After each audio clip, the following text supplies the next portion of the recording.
Hello, what is up mga kamoto? Welcome back sa panibago nating video, and in today's vlog, ito pag-uusapan natin yung bangayan ni TPC at saka ni Pio Balbuena. Okay, kung dun sa mga hindi nakakaalam, itong si TPC, sinabi niya lang yung reaction niya, which ni-real talk niya lang si Pio regarding dun sa Tambay Cup niya, na kung siya ang magiging buyer, hindi niya ito bibilhin kung siya yung magiging target market. Pero sabi niya, hindi nga siya yung target market, so sinabi niya lang yung ilang points kung bakit hindi siya yung target market na bibili nung Tambay Cup. So isa sa mga pinoint out niya is yung word na tambay is very negative. So generally speaking, yung pagiging tambay, okay, is a negative implication from the word is tambay. Okay, so kaya na tawag doon na sumikat yung word na tambay dito sa Pilipinas kasi ang daming istambay dito sa atin.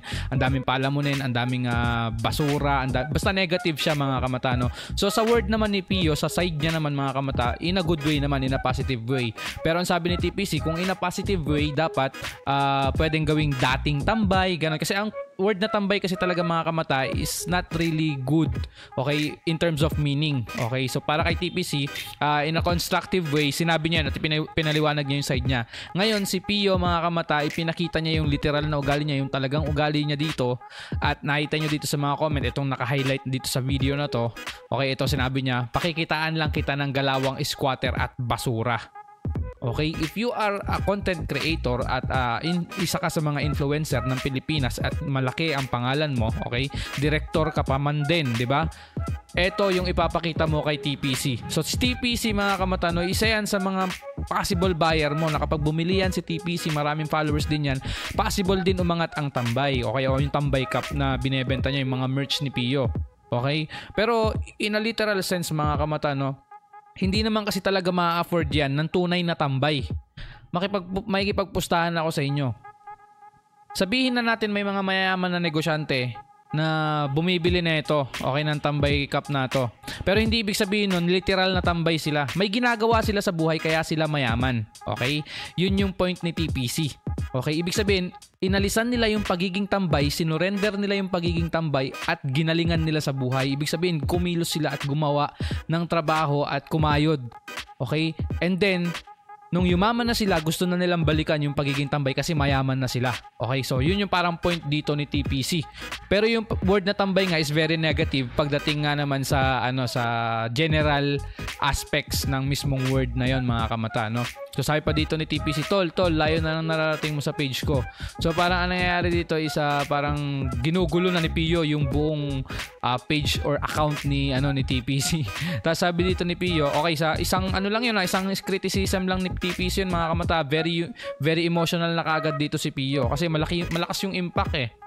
Parang sobrang dami ng followers kasi ni TPC mga kamata, nagkaroon ng malaking impact ito or negative impact sa Tambay Cup. Pero kung positive sana yung criticism dito ni TPC, baka mas nakatulong pa ito dun sa tambay merch ni Pio. Pero I really don't like the response dito ni Pio. If you are being professional mga kamata, no, at the same time matagal ka na sa industriya ng content creation, influencer, okay, hindi dapat ganito yung tamang reaction or tamang rebut kay TPC. Dapat nga pasalamatan mo pa siya eh, okay? Mas makakuha ka pa ng attention ng tao pagka ganun, pagka naging humble ka lang. Pero dito kasi sa point na to mga kamata, tingnan nyo, pakikitaan lang kita ng galawang squatter at basura. Dito sa time na to parang nagpapakumbaba na si TPC eh, tinatawag niya pang tol kapatid, layo na nang nararating mo sa page ko, parang dun lang sa maliit na criticism, di ba? Gaganunin mo na yung page ko or babalasubasin mo na. Sabi pa dito ni Pio, TPC nga pala, ulul, basura ka, huwag kang mag-angas sa harap ko ha.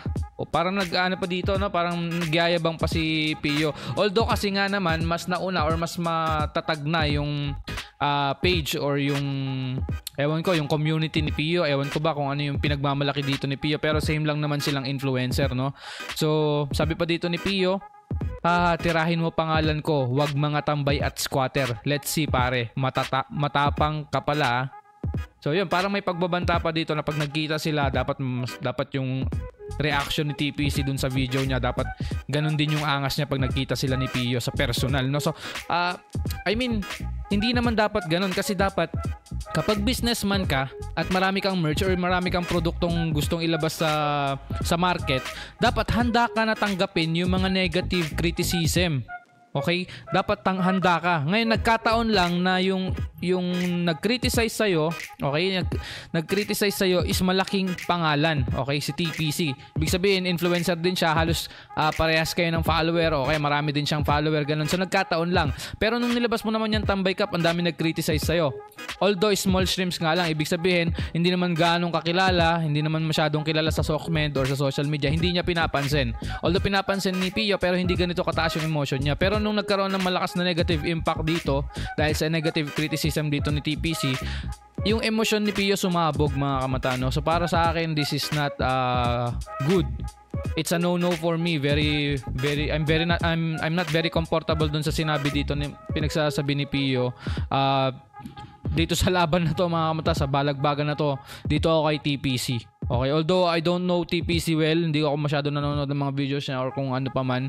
Pero dun sa pag-construct niya ng criticism, very organized and systematic, mga kamata, no? And tama naman siya doon. May punto doon si TPC. Pwede akong maging target market ng Tambay Cup, pero syempre may taste din ako at may standard. So yun lang naman yung sinabi ni TPC, may sarili siyang standard. Okay? May sarili siyang standard sa pagbili ng cup, and i-respect dapat ni Pio yun, and then i-respect niya dapat yung individual na possible maging buyer niya, di ba? Pero kung sana sinabi niya na okay, siguro magkaiba lang tayo ng perspective sa word na tambay or na explanation or definition about sa word na tambay, and then ganito ganyan, di ba, yung constructive debate o kaya opinion nyo about dun sa merch, di ba, magkakaroon pa siguro to ng positive impact dun sa kung pinagtanggol niya lang ng tama. Pero kung ganito papakita mo, basura yung pagiging squatter, talagang ipapakita mo yung nilalaman talaga ng word na tambay, yun ka na, okay? Parang yun na talaga, pinangatawanan mo na yun ka, at walang ibang meaning yung Tambay Cup kundi squatter at basura. Siya na mismo nagsabi, ulul, basura ka. Tapos sabi niya pa dito, squatter at basura. Papakitaan lang kita ng galawang squatter at basura. So pinangatawanan niya na yung word na tambay. So hindi talaga, tama talaga dito si TPC, no? So, ibig sabihin, totoo lang, okay, natamaan lang talaga yung ego ni Pio, kasi yun talaga yung totoong meaning ng word na tambay. So let me know your thoughts sa comment section, mga kamata. And yan, nakisausaw na lang tayo dito sa issue. And thank you so much for watching. Subscribe for more. Have a good day, kamata out. Peace.